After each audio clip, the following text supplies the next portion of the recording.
মা বাবা যাদের বেঁচে আছে খেদমত করা দরকার আছে না নাই? বড়দেরকে সম্মান, ছোটদেরকে স্নেহ করা দরকার আছে না নাই? মা বোনদের পর্দা করা দরকার আছে না নাই?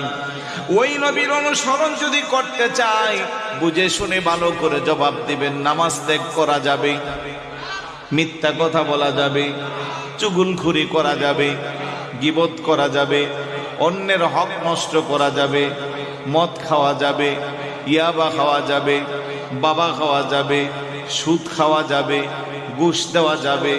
তাইলে কি যাবে আর কি যাবে না, কোনটা হা কোনটা না সবাই জানি, কিন্তু বাস্তব জীবনে আমলে দিতে পারি না। কথা বলেন ঠিক কি না? বড় আফসোস লাগে, দুঃখ লাগে। সৃষ্টির সেরা আশরাফুল মাখলুকাত মানব জাতি আল্লাহ আপনারে আমারে বানাইলো, আর শ্রেষ্ঠ নবীর উম্মত বানানোর কারণে সব কিছুর মর্যাদা আপনার আমার শ্রেষ্ঠতম রেখে দিল।